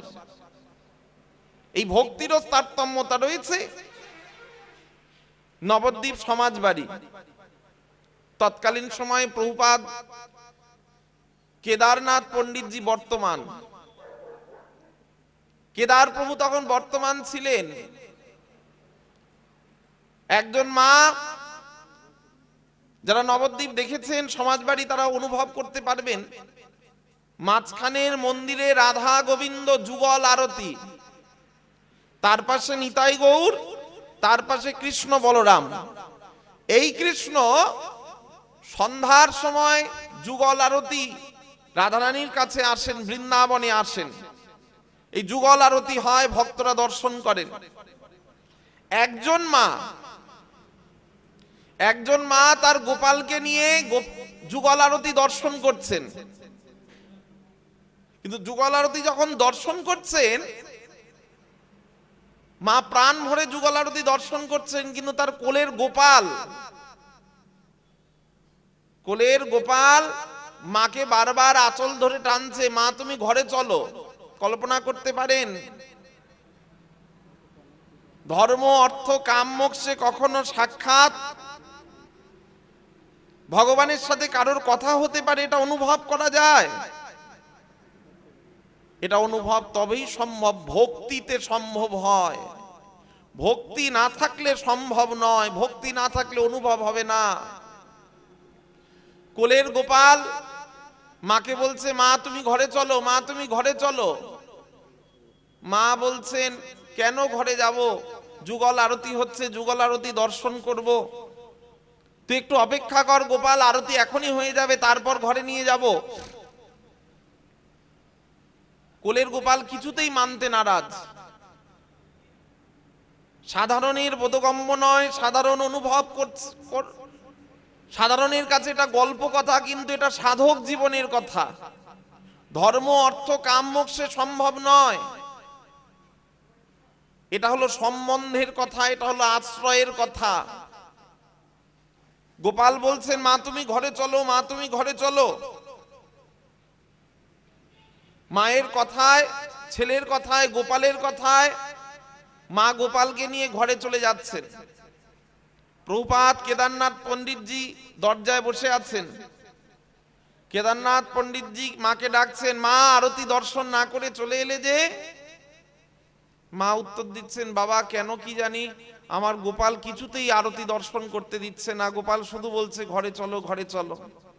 প্রভুপাদ কেদারনাথ পণ্ডিতজি কাছে ডেকে বলছেন, মা একটা কথা বলি। বলুন বাবা। বলে, আসলে তুমি যে আরতিটা দর্শন করছিলে ওটা হলো যুগল আরতি, ওটা হলো বৃন্দাবন ধাম। আর যে স্থানে আরতি হচ্ছে ওটা হচ্ছে নিকুঞ্জ মন্দির। আর সেখানে যারা রয়েছে সেখানে সবাই হলো কৃষ্ণ প্রেমিক। ললিতা, বিশাখা, চিত্রা, চম্পকলতা, ইন্দুরেখা, এরা সবাই মধুর রসের ভক্ত। সেই স্থানে তোমার কোলের গোপাল, সেখানে কিন্তু কৃষ্ণ ছেলে গোপাল, কিন্তু সেখানে তাদের কাছে কৃষ্ণ। আর স্থানটা বৃন্দাবন, অর্থাৎ অতীব মধুর স্থান, নিকুঞ্জ মন্দির। তোমার কাছে যে রসের খেলা সেটা হলো বাৎসল্য রস। তুমি বাৎসল্য রসের ভক্ত। তুমি হলে গোপালের মা। মায়ের কোলে বসে ছেলে যদি প্রেম করে সেটা শোভনীয় নয়।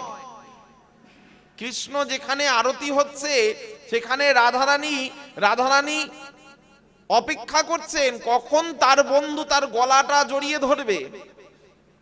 কিন্তু তোমার গোপাল পারছে না, কারণ তুমি যে মা, তুমি যে সামনে দাঁড়িয়ে আছো। সঙ্গে সঙ্গে গোপাল বিগ্রহটা প্রভুপাদের কোলে দিয়ে প্রভুপাদকে প্রণাম করে বলছেন, বাবা আমি বুঝতে পারি নাই, শান্ত দাস্য সখ্য বাৎসল্য মধুর, সকল রসের শ্রেষ্ঠ রস যে মধুর রস, প্রত্যেকটা রস শ্রেষ্ঠ, দাস্য সখ্য বাৎসল্য সবই শ্রেষ্ঠ। যে স্থানে যে জায়গায় দাঁড়িয়ে তুমি দেখবে, তুমি যদি মা যশোদার ভাবকে দর্শন করো, তুমি মনে করতে পারো না যে মা যশোদার ভাবটা শ্রেষ্ঠ নয়। মায়ের কাছে ছেলের ভাবটা শ্রেষ্ঠ, ছেলের কাছে মায়ের ভাবটা শ্রেষ্ঠ, কিন্তু সকল রসের অধিক রস হলো মধুর রস।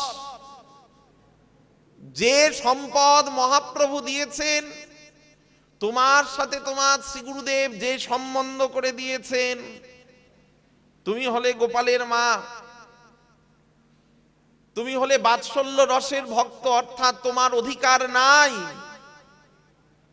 তোমার অধিকার নাই যে কৃষ্ণের বৃন্দাবনে যুগল আরতি অর্থাৎ সখীর সঙ্গে পরিবেষ্টিত ভগবান, এখনো পর্যন্ত তোমার সে অধিকার প্রাপ্ত হয় নাই। প্রভুপাদের কাছে প্রার্থনা করলেন, তাহলে বাবা আমি কি কোনোদিন দর্শন করতে পারবো না রাধা মাধব, যুগল আরতি দর্শন করতে পারবো না? পারবে,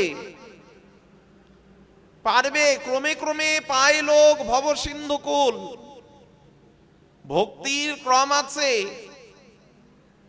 জপিতে জপিতে যাবে প্রেমাঙ্কুর হবে। এই বাৎসল্য থেকে সখ্য, সখ্য থেকে শান্ত দাস্য, তারপর মধুর রস, অর্থাৎ প্রত্যেকটা রসকে তোমাকে বিশেষভাবে আস্বাদন করতে হবে,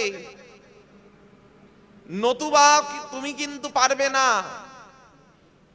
এ কারণে কৃষ্ণ ভক্তি বহুদূর, আগে সম্বন্ধ তত্ত্বটা আশ্রয় করতে হবে, আমাদের বিচার আনতে হবে যে মহাপ্রভু সকলের মধ্যে অকাতরে নাম বিতরণ করেছেন, কিন্তু নামের বিচরণ করবার সঙ্গে সঙ্গে গুরুত্বপূর্ণ ভিতরে রহস্য কথা বলে গিয়েছেন। কবিরাজ গোস্বামীপাদ বলে গিয়েছেন, অতিগুরু নিত্যানন্দ এই অবতারে চৈতন্য জানায় যারে সে জানিতে পারে।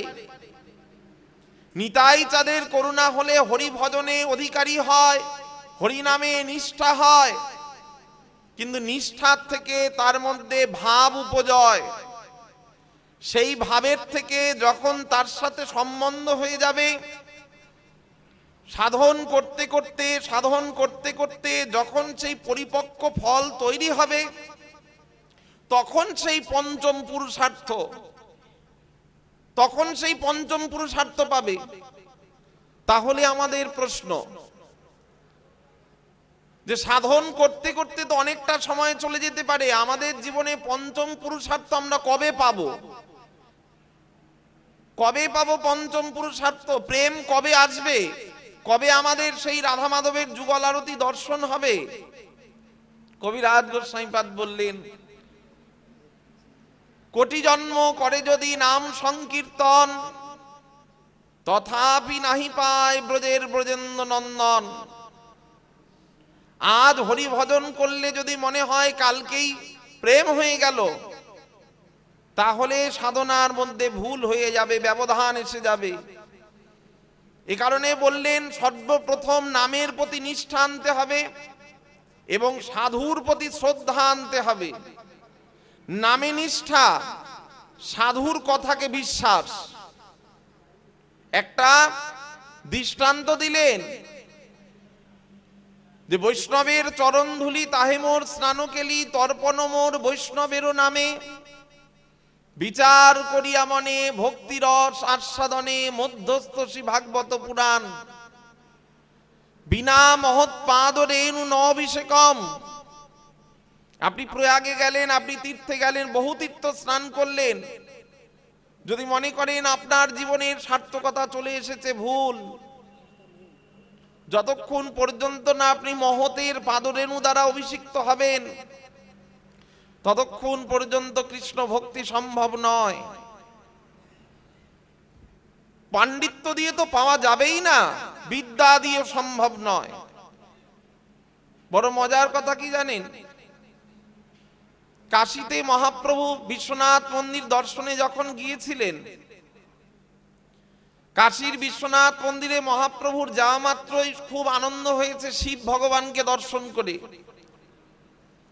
মহাপ্রভু শিবজিকে দেখে এত নৃত্য করেছেন, যারা যারা মহাপ্রভু নৃত্য দেখেছে তারা তারা মুগ্ধ হয়ে গিয়েছেন। কি তার রূপ, কি তার চরণ, কি তার কটিদেশ, কি তার বক্ষ, কি তার বাহু। যারা যেই স্থানে নয়ন দিয়েছেন তারা বশীভূত হয়ে গিয়েছেন। সেই স্থানে ছিলেন একজন মারাঠি ব্রাহ্মণ। মারাঠি ব্রাহ্মণ মহাপ্রভুকে ভালোবেসে ফেলেছেন। যার হৃদয়টা নির্মল হবে, আয়না যদি পরিষ্কার থাকে তাহলে মুখটা স্বচ্ছভাবে দেখা যায়, আর আয়নায় যদি মলিনতা থাকে তাহলে মুখটা দেখা যায় না। ঠিক তেমন আগে হৃদয়টা নির্মল করতে হবে, হৃদয়টা স্বচ্ছ করতে হবে। বলে কি দিয়ে? কাপড় দিয়ে নয়, হরিনাম দিয়ে এই হৃদয়টাকে, চিত্তটাকে নির্মল করতে হবে হরিনামের দ্বারায়। মারাঠি ব্রাহ্মণ মহাপ্রভুকে প্রণাম জানিয়ে বলছেন, প্রভু তুমি কিছুদিন কাশীতে বিশ্রাম করো, তুমি কিছুদিন এখানে বিশ্রাম করো। মহাপ্রভু বললেন, বেশ, আমি থাকবো। এই মহাপ্রভু প্রত্যেকদিন সন্ধ্যারতি দর্শন করেন, প্রত্যেকদিন সকাল সন্ধ্যা কীর্তন করেন। আর মহাপ্রভুর নামে, মহাপ্রভুর মুখের প্রতিধ্বনিতে অনেক অনেক মানুষ সবাই হরিভক্ত হয়ে গেলেন। কেন হরিভক্ত হলেন? শাস্ত্র বলছেন, দেখো না চন্দন গাছের কাছে যত বৃক্ষ লতা আছে, গন্ধ যায় বহিয়া বহিয়া। চন্দন গাছের কাছে থাকলে পরে কাউকে চন্দনের গন্ধ গায়ে লাগাতে হয় না, আপনা আপনি চন্দনের গন্ধ গায়ে মিশে যায়। ঠিক তেমন মহাপ্রভু স্বয়ং ভগবান যেখানে বর্তমান, যাদের হৃদয় চিত্তটা নির্মল ছিল তারা সহসাই গৌর প্রেমে বশীভূত হয়ে গেলেন। গৌর প্রেমে বশীভূত হয়ে গিয়ে মহাপ্রভুর নামের সঙ্গে সঙ্গে তারাও হরিনামে যুক্ত হয়ে গেলেন। সেই সময় কাশীতে ছিলেন মস্ত বড় পণ্ডিত। কাশীধামে মস্ত বড় পণ্ডিত ছিলেন। কাশী হলো পণ্ডিতের স্থান, বেদান্তের পণ্ডিত। এত বড় পণ্ডিত ছিলেন, বেদান্তের 10,000 শ্লোক তার জিহ্বায় কণ্ঠগ্রস্ত, মুখস্থ ছিলেন। গ্রন্থ দেখতে হতো না, গড়গড় করে বলে দিতে পারত, এত বড় ক্ষমতা ছিলেন। শুধু তাই নয়, তার 10,000 শিষ্য ছিলেন। ওই 10,000 শিষ্যকে তিনি বেদান্ত অধ্যয়ন করাতেন। 10,000 শিষ্যকে বেদান্ত অধ্যয়ন করাতেন। একদিন মারাঠি ব্রাহ্মণ মহাপ্রভুর কাছে প্রণাম জানিয়ে বললেন, প্রভু সবাই তোমাকে দেখতে আসে, কিন্তু আমাদের কাশীতে যে বাস করে বেদান্তের পণ্ডিত, সে তো তোমাকে দেখতে আসে নাই। এই দেখুন সাধুতার লক্ষণ। এটাই সাধুর প্রধান লক্ষণ। একজন সাধু আর একজন সাধুকে দেখে আনন্দ পাবে, আর যদি আনন্দ না পায়, যদি মনে মনে ভাবে না রে আমি সাধু, ও তো সাধু নাও হতে পারে, এটা তো আমরা ভাবি। কত বড় কল্পনার ভুল কল্পনা করে দেখুন। আমি বুঝি সাধু হয়ে গিয়েছি, আমি আর একজনকে সম্মান করব কেন? এটা বৈষ্ণবের চরিত্র নয় বাবা, কখনো বৈষ্ণবের চরিত্র নয়। মহাপ্রভুর যার মধ্যে ভক্তি আছে সে কখনো অপেক্ষা করবে না, সে আগেই ঝাঁপিয়ে পড়বে, জয় নিতাই জয় গৌর বলে ঝাঁপিয়ে পড়বে, সম্মান করবে।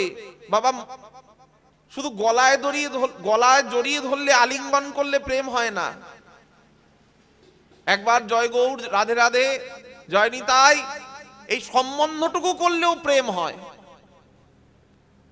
মারাঠি ব্রাহ্মণ মহাপ্রভুকে বললেন, প্রভু সবাই তোমাকে দেখতে এলো, দলে দলে যারাই তোমার কথা শুনেছে তারা তোমাকে দেখতে এসেছে, আর যারা একবার তোমাকে দেখতে আসে তারা জনমের মতো তোমার চরণের দাসত্ব গ্রহণ করতে চায়। কিন্তু প্রভু এত বড় পণ্ডিত আমাদের গ্রামে রয়েছেন, আমাদের এই কাশীতে রয়েছেন, সে তো তোমাকে দেখতে আসে না। মহাপ্রভু বললেন তার জন্য কি দোষ আছে, একদিন সময় করো, আমি তাকে দেখতে চলে যাব, আমি তাকে দেখতে চলে যাব। দেখেছেন, ভগবান দেখতে চলে যাবেন, ভক্ত আসছে না ভগবানকে দেখতে, কিন্তু ভগবান বলছে আমি চলে যাব। একজন ভুল গীতা পড়তেন, গীতা ঠিক ঠিক পড়তে পারতেন না, ভুল গীতা পড়তেন।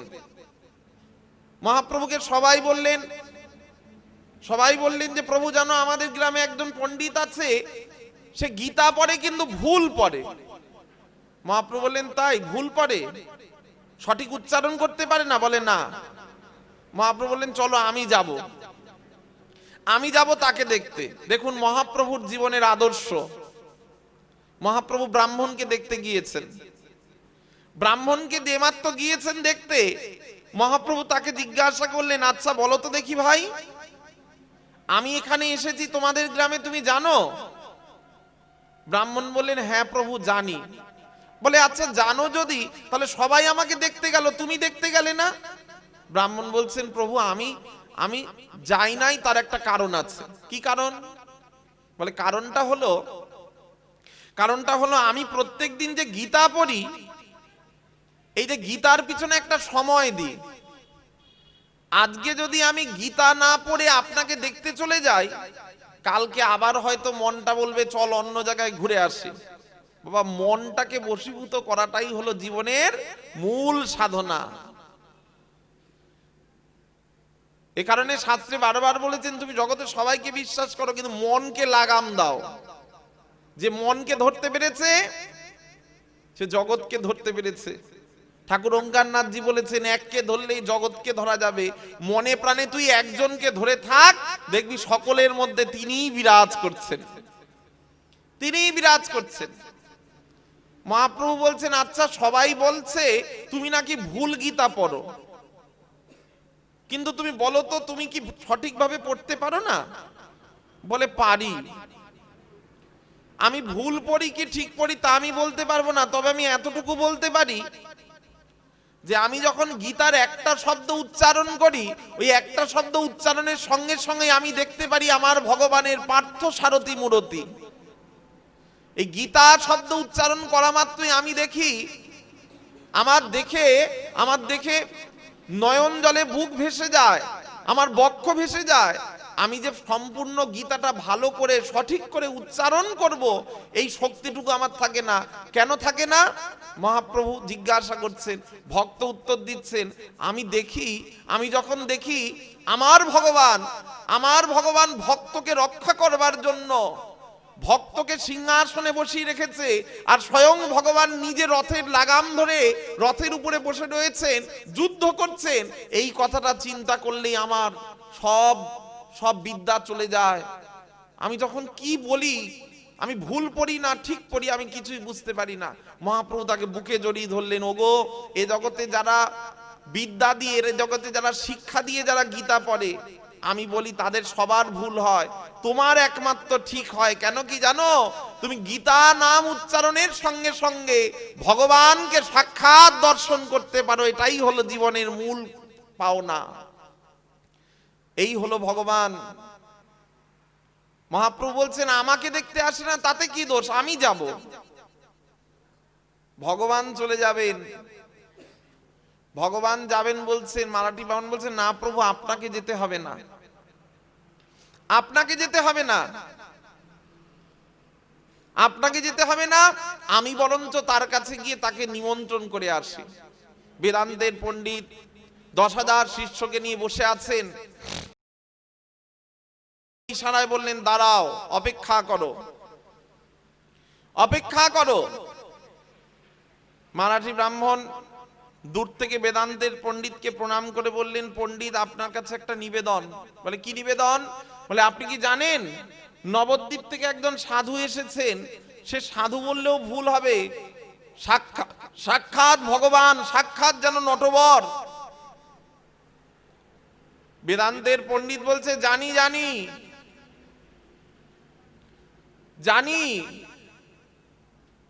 কত বড় পণ্ডিত, দেখতে খুব সুন্দর। বলে হ্যাঁ জানি দেখতে সুন্দর, রূপ দিয়ে জগৎকে মোহিত করে। মারাঠি ব্রাহ্মণ বললেন, কথাটা একেবারে মিথ্যা নয়। গৌরের রূপকান্তি এত সুন্দর, যে রূপের এককণ ডুবায় সকল ত্রিভুবন, সর্বপ্রাণীকে যিনি করে আকর্ষণ। আপনি জানেন না পণ্ডিত, গৌরকে যে একবার দেখে সে আর নয়ন ফেরাতে নারে, এত অপূর্ব সুন্দর। জানি না তার রূপমাধুরী এত সুন্দর, যে রূপ দেখে জগৎ মোহিত হয়ে যায়। কি তার বক্ষদেশ, কি তার হস্ত, অজানুলম্বিত ভুজ, হাত দুটো এত সুন্দর, কি তার কেশরাশি, কত সুন্দর চেহারা তার। ভালো ভালো জানি, আমায় কি বলবে? বলে, পণ্ডিত সবাই তো দেখতে কি যায়, তুমি কি জানো? তুমি কি জানো সে পাগল? বলুন দেখি। শাস্ত্রে বলা হয়েছে, আপনি যাকে ভালোবাসেন, আপনি আমাকে ভালো নাই বাসতে পারেন, কিন্তু আমার যিনি ইষ্ট, আমি যাকে ভালোবাসি, আপনি কখনো ইষ্টের নামে নিন্দা করতে পারেন না, নিন্দা করতে পারবেন না বাবা। বৈষ্ণবের নিন্দা করা হলো সব থেকে বড় অপরাধ। মহাপ্রভু কখনো নিন্দা করে নাই, মহাপ্রভু সকলকে সম্মান করেছেন। হ্যাঁ,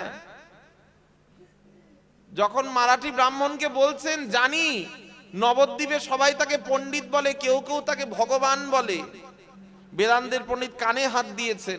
শাস্ত্রে বলা হচ্ছে, তুমি মনে রাখবে, তুমি মনে রাখবে, তুমি মনে রাখবে, যে তোমার ইষ্টের নিন্দা করবে তুমি তাকে ত্যাগ করো, যদি না পারো সেই স্থান পরিত্যাগ করে চলে যাও, সেই স্থান পরিত্যাগ করো। মারাঠি ব্রাহ্মণ কানে হাত দিয়ে বললেন, প্রভু আমার অপরাধ হয়ে গেছে। এই কারণে বলা হলো,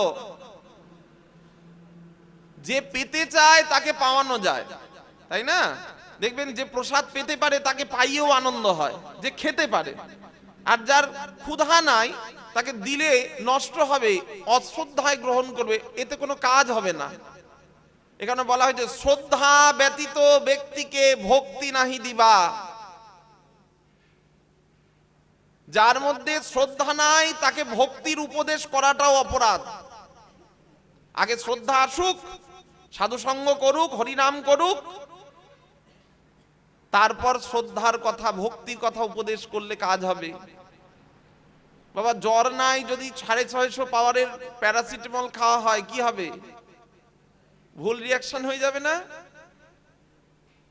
ক্ষতি হবে। হোমিওপ্যাথি ডাক্তার বলেছে 5 ফোঁটা করে খেতে, আপনি যদি 10 ফোঁটা খেয়ে নেন ক্ষতি হবে তো? পুরো শিশিটা যদি খেয়ে নেন ক্ষতি হবে তো? মারাঠি ব্রাহ্মণ কানে হাত দিলেন, আমার শুধু একটাই নিবেদন, আমি যাকে ভগবান বলে মানি, আমি যাকে ভালোবাসি, আপনি তার নিন্দা করেন না। আপনি জানেন না তার নামে কত বশীভূত মানুষ, কত মানুষ তার বশীভূত হয়ে গেছে। আমাদের কাশীতে কত মানুষ বৈষ্ণব হয়ে গেছে, বৈষ্ণবের সঙ্গ করে বৈষ্ণব হয়ে গেছে। পণ্ডিত বলে উঠলেন, ও টুকটাক জানে, মন্ত্রবিদ্যা জানে। শুনেছি সার্বভৌমের মতো পণ্ডিতকে সে হার বানিয়েছে, শুনেছি তর্কালঙ্গার পণ্ডিতকে সে হার বানিয়েছে। আমি এত বড় পণ্ডিত, এই যে আপনাকে বড় বলে বড় সে নয়, লোকে যারে বড় বলে বড় সেই হয়। নিজেকে যদি বড় বলে মনে করো, তুমি জগতের কাছে বড় হতে পারবে না। লোকে যদি বড় বলে তবে তুমি বড় হতে পারবে। মারাঠি ব্রাহ্মণ নিমন্ত্রণ করলেন, বলে, প্রভু আমার ইষ্ট চৈতন্যদেব আর বেশি দিন থাকবেন না, চলে যাবেন, তাই আগামী দিন আমার গৃহে আপনার নিমন্ত্রণ, আপনি আপনার শিষ্যদেরকে নিয়ে আপনি আমার ঘরে প্রসাদ পেতে আসবেন। বেদান্তের পণ্ডিত বলেন, বেশ বেশ, আমি তোমার ঘরে প্রসাদ পেতে যাব। মহাপ্রভুকে নিমন্ত্রণ করা হলো, যে প্রভু বেদান্তের পণ্ডিতকে নিমন্ত্রণ করা হয়েছে, তিনিও সেখানে থাকবেন, তুমিও সেখানে আসবে। মহাপ্রভুর খুব আনন্দ হলো, বাহ বাহ বাহ, খুব ভালো কথা। এই দেখুন, একজন বৈষ্ণব আসবে, একজন সাধু আসবে, এই কথা শুনেও মহাপ্রভুর আনন্দ। আমার পরম সৌভাগ্য, আমার পরম সৌভাগ্য যে আমি একজন সাধুকে দেখতে পাবো। বাবা অল্প ভাগ্যে সম্ভব হয় না, অল্প ভাগ্যে সাধু সঙ্গ হয় না, অনেক ভাগ্যেরও ফলে বৈষ্ণব আসিয়া মেলে। মহাপ্রভু পৌঁছে গিয়েছেন, মহাপ্রভু পৌঁছে গেছেন মারাঠি ব্রাহ্মণের গৃহে। মারাঠি ব্রাহ্মণের গৃহে যখন মহাপ্রভু পৌঁছে গেছেন, তার আগেই পৌঁছিয়েছেন বেদান্তের পণ্ডিত তার শিষ্য দল সঙ্গে নিয়ে বসে আছেন। হঠাৎ বেদান্তের পণ্ডিতের কানে শব্দ এলো হরে কৃষ্ণ নামের প্রতিধ্বনি। খোল করতালের আওয়াজ শুনতে পেয়ে বেদান্তের পণ্ডিত বলে উঠল, এই কে রে, পাগলের মতো চিৎকার করে কে? শিষ্যরা বলেন, ওই যে প্রভু নবদ্বীপের সেই পাগল আসছে, নবদ্বীপের সেই মানুষটা আসছে যাকে সবাই ভগবান বলে মানে। ধীরে ধীরে ধীরে ধীরে মহাপ্রভু মারাঠি ব্রাহ্মণের ঘরে এসে পৌঁছিয়েছে। বেদান্তের পণ্ডিতকে দেখা মাত্রই মহাপ্রভু দণ্ডবত প্রণাম জানালেন। এই দেখুন, বৈষ্ণব সাধু অপরকে দেখে দণ্ডবত প্রণাম জানাবেন, তাকে প্রণাম জানানো হয়। আমরা প্রণাম করি, কাকে প্রণাম করি? বাবা আমাকে প্রণাম করা হয়। আমরা মনে করি যদি আমার পায়ে হাত দেয় বুঝি আমাকে প্রণাম করা হয়। সব সময় মনে রাখতে হবে, আমাকে প্রণাম কেউ করে না, আমাকে প্রণাম কেউ করে না। আমার মধ্যে যে পরমাত্মা বিরাজ করছেন, সকলের মধ্যে সেই পরমাত্মা রয়েছেন, সেই পরমাত্মাকে শ্রদ্ধা নিবেদন করা হয়। দেখবেন সাধুকে প্রণাম করে দেখবেন, সাধুকে যে মাত্র সাধুর পায়ে হাত দেবেন, সাধুর চরণে যখনই হাত রাখবেন, সাধুর সঙ্গে সঙ্গে চিৎকার করে বলবে জয় গৌর জয় গৌর, রাধে রাধে, হরে কৃষ্ণ, জয় নিতাই, জয় গৌর। কেন বলুন দেখি? পবিত্র স্থানও পবিত্র হয়ে গেছে। এখন আর এখানে অপবিত্র বলে কিছু নাই, যেখানে বৈষ্ণবের আপনার মতো সাধু বর্তমান। মহাপ্রভুকে পুনরায় একটা কথায় হেরে গেলেন, বেদান্তের পণ্ডিত একটা প্রসঙ্গে হেরে গেলেন। দ্বিতীয় বেদান্তের পণ্ডিত বলে উঠলেন, আচ্ছা শুনেছি তুমি নাকি ব্রাহ্মণের ছেলে, ব্রাহ্মণের ছেলে হয়ে বেদ পড়ো না, বেদান্ত পড়ো না?